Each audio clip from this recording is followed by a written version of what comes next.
नमस्कार भक्तों, आपका स्वागत है धार्मिक यादें चैनल पर। आज हम सुनेंगे सावन महीने के शुक्ल पक्ष की मासिक अष्टमी व्रत कथा। आज सावन महीने की दुर्गाष्टमी है।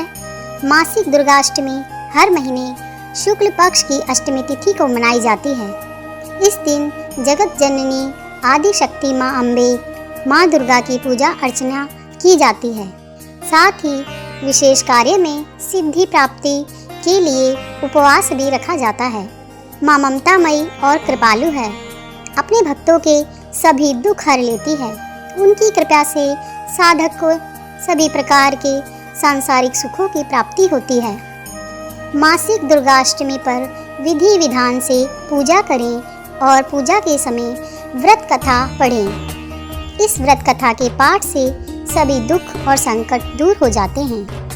आइए सुनते हैं व्रत कथा। प्राचीन काल में महिषासुर नामक एक महापराक्रमी असुर का जन्म हुआ था, जो रंभ नामक असुर का पुत्र था और दैत्यों का सम्राट था। उसने युद्ध में सभी देवताओं को हराकर इंद्र के सिंहासन पर अपना अधिकार जमा लिया था। वह शक्तिशाली और मायावी था। देवताओं को उसने आसानी से पराजित कर दिया था। वहीं इंद्रलोक से तीनों लोकों पर वह शासन करने लगा और पराजित देवता उससे परेशान होकर ब्रह्मा जी की शरण में चले गए। ब्रह्मा जी ने उन सभी देवताओं की पीड़ा सुनी और सारे देवतागणों को अपने साथ ले जाकर वह भगवान शंकर के पास पहुँचे। वहाँ पहुँचकर उन्होंने महिषासुर के अत्याचारों के बारे में भगवान शिव और विष्णु जी को बताया। ब्रह्मा जी से सारी बातें सुनकर भगवान विष्णु और शंकर जी महिषासुर समेत सभी दैत्यों पर अत्यंत क्रोधित हो उठे। क्रोध में भगवान विष्णु के मुख से एक महान तेज उत्पन्न होने लगा। इसी प्रकार भगवान शंकर, ब्रह्मा जी, देवराज इंद्र आदि देवों के शरीर से भी एक तेज प्रकट होने लगा। वहाँ सभी देवताओं के मुख से निकला हुआ तेज एकत्रित होकर एक महान दिव्यमान तेज में परिवर्तित हो गया, जिससे सारी दिशाएं प्रकाशवान हो उठी और एक अत्यंत भीषण विद्युत के समान सुंदर नारी के रूप में वह प्रकाश परिवर्तित हो गया। वह नारी साक्षात महिषासुर मर्दिनी माँ दुर्गा थी, जिनके प्रकट होने पर देवताओं ने प्रसन्न होकर उनकी स्तुति की और उन्हें आभूषण तथा अस्त्र शस्त्र प्रदान किए।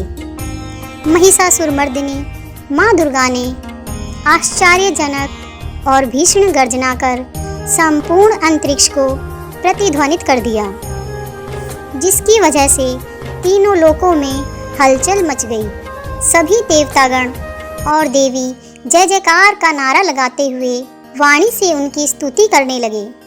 उच्च स्वर में सिंह की गर्जना सुनकर दैत्यों ने अपने अपने हथियार उठा लिए। उन्हें समझ में आ गया कि एक भीषण युद्ध होने वाला है।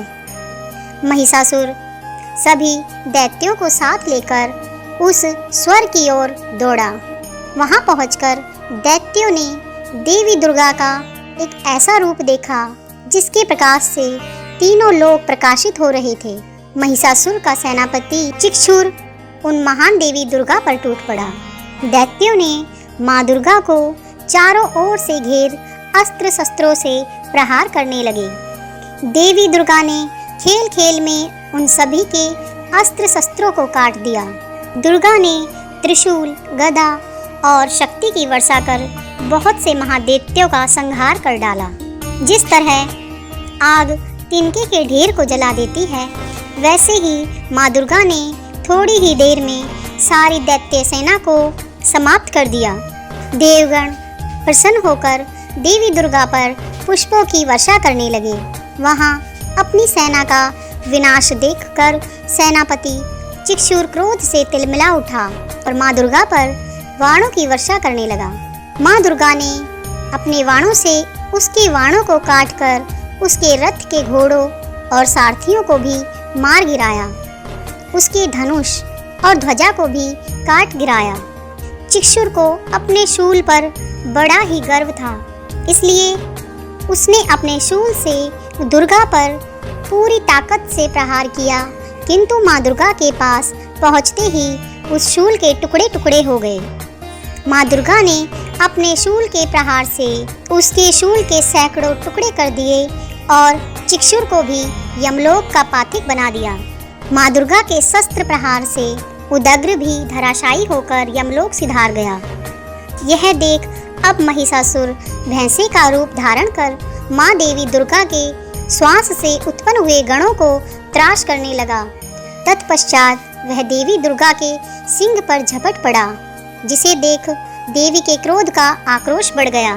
महिषासुर क्रोध में अपने खुरों से पृथ्वी को खोद सींगों से पहाड़ों को उखाड़कर दुर्गा माँ की ओर फेंकने लगा और साथ ही गर्जना करने लगा। उसकी गर्जना से पृथ्वी पर दरारें पड़ने लगी। उसने बड़े वेग से माँ देवी दुर्गा पर आक्रमण किया, परंतु देवी ने उसे पाश से बांध दिया। पाश से बंध जाने पर उसने भैंसे का रूप त्याग कर सिंह का रूप धारण कर लिया और जब परमेश्वरी ने उसका मस्तक काटना चाहा, तब वह तलवार लिए हुए पुरुष के रूप में दौड़ा। माँ दुर्गा ने वाण वृष्टि से पाश से उसे बांध दिया। उसके बाद उसने हाथी का रूप धारण कर माँ भगवती के सिंह को पकड़कर खींचने लगा। माँ भगवती ने उसकी सूंड काट डाली, जिसके पश्चात उस दैत्य ने पुनः भैंसे का रूप धारण कर लिया। अब देवी दुर्गा माँ क्रोध में आकर महिषासुर के ऊपर चढ़ गई तथा उसे पैरों से दबाकर उसके कंठ पर त्रिशूल से प्रहार किया। महिषासुर पुनः दूसरा रूप धारण कर आधा परिवर्तित हुआ ही था कि देवी दुर्गा ने उसको पूरा परिवर्तित होने से रोक दिया और माँ दुर्गा ने उसका मस्तक तलवार से काट गिराया। महिषासुर की बची हुई सेना भय के कारण भाग खड़ी हुई।